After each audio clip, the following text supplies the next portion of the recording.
Hey guys, how's it going? Kevin Cleary here with a knife video. We are out in the woods, and you guys know what that means. We've got a fixed blade, specifically an outdoor fixed blade, to take a look at. It's a pretty cool one. So I'm not going to say any more. I'm going to swing around and use this log that I'm sitting near as a backdrop, and we're going to take a look at the TRC South. Okay guys, so here is the knife we're talking about. This is the TRC South Pole. TRC does an interesting thing with sort of their description and marketing of this knife, and this whole line really.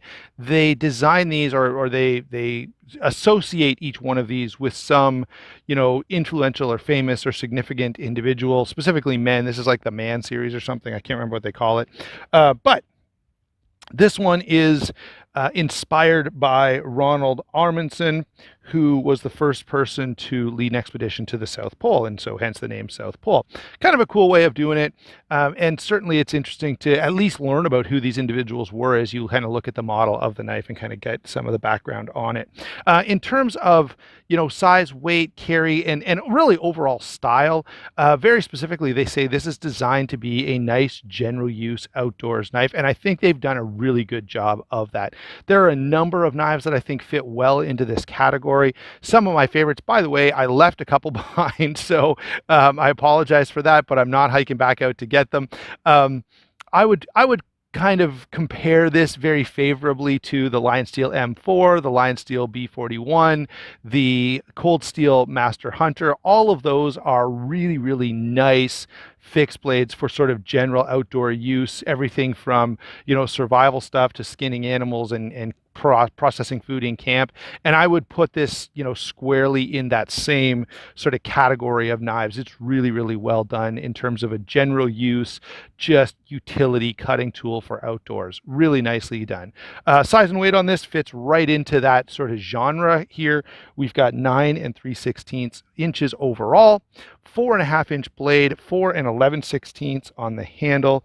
The grip area here is almost 4 inches at 3 7/8, 6.5 ounces in total. And you can see, it's about 3/16 blade stock here, so fairly substantial blade stock.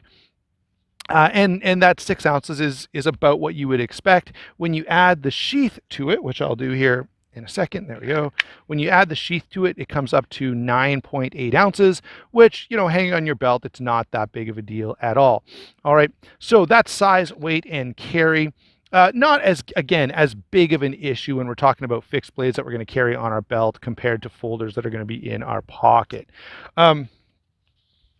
The blade here, again, you guys are going to notice a theme. This is, as I said, a pretty nicely done sort of general use knife, and each of the features that we're going to talk about will reflect that. So the blade, satin finish, Elmax steel, reasonably thin behind the edge, 25 thousandths, which is pretty nice for a fixed blade, and pretty well balanced, right? They're trying to get us a blade that can do a number of different things reasonably well, and I think they've done that here. If you're making feather sticks, you're going to be good to go. If you're splitting this down for kindling, again, same thing. You're going to have no problems doing that. And that's what you look for in sort of a general use fixed blade like this, right? You want something that can be really good at a number of different tasks, and this definitely fits the bill. Again, I've compared this to a few other knives. I want to quickly go over a couple other points before I bring in some other comparisons. The handle here is this really nicely textured micarta. Of course, you're going to need a special tool if you plan to take that off, and that's always a little bit troubling, but not the end of the world. You can, you could find a spanner tool that would work. I'm not sure. I didn't poke around TRC's website long enough to see if they sell the tool that is able to take care of that job. But in terms of putting this handle and this blade together, it's nice. Okay, the blade, I find one of the things, the handle is not huge, right? I told you about 4 inches of grip area here. One of the things I find sometimes is if you can get a blade that's out here, and it almost feels like the handle and blade don't match up. You're missing some control, and that is, this stops well short of that. It gives you a little extra. This is bigger than the knives that I compared it to, 4.5 inches, where the Master Hunter and the M4 and I think even the B41, they all have a 4-inch blade. So this is a little bit bigger than that, but it's not not so big that it's like unwieldy. All right, in terms of slicing tasks, this high flat grind makes this work really well. It's thicker blade stock for sure, but it's ground high enough and flat enough that this still works really nicely. All right, so performance and in-hand use, I'm very impressed with this knife. I would compare it favorably to most of my favorite knives. Now, the one thing I will say is this costs more than most of those, and I wanted to throw that out there because, if you're looking, if you look at this knife and go, this is phenomenal, well, it's phenomenal for like $300, and you can get some other knives that are pretty phenomenal as well. The B41, the knives I've been talking about, you're familiar, that are going to cost you less than half of that. And perhaps the most budget-friendly option is going to be the Cold Steel Master Hunter. If I think about it, I'll roll one in. I'm not promising that I'm going to do that, but the Master Hunter is, I think, $120. Like, it is one of the best bang for your buck knives that are available out there. You see what I did there with the little buck mention. There's not too many bucks make it on my list, but that's besides the point. Just want to touch on a couple of little things. I guess we should go over to the sheath. That's where I want to do that before we get into any more comparisons. So nicely done Kydex sheath. Lots of securement options, okay, but not a lot of, attachment points. So you've got this belt loop that is, nice heavy duty nylon. Like, I'm very confident in it, and I like carrying it this way. The one thing I would like to see here is just a couple of other choices. So maybe I want to carry this kidney carry, maybe I want to carry this scout carry, but this is kind of what I've got. So if you wanted to do that, you'd be going out to find some other attachment points. I'm trying to think of the name of them. Anyway, there are a couple of aftermarket clips out there that are, that you can pick up and could use for this. And look, I can't take too many points away. Sorry about that. I bumped the mic.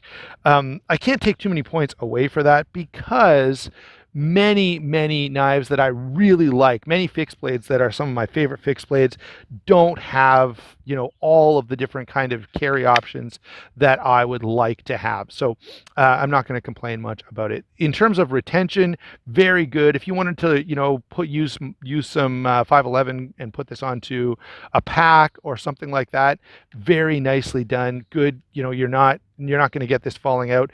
No rattle at all. All right. And that's really rare. I guess that's what you get for $300 because this is very secure in the sheath. And I've got to say that is pretty stinking impressive.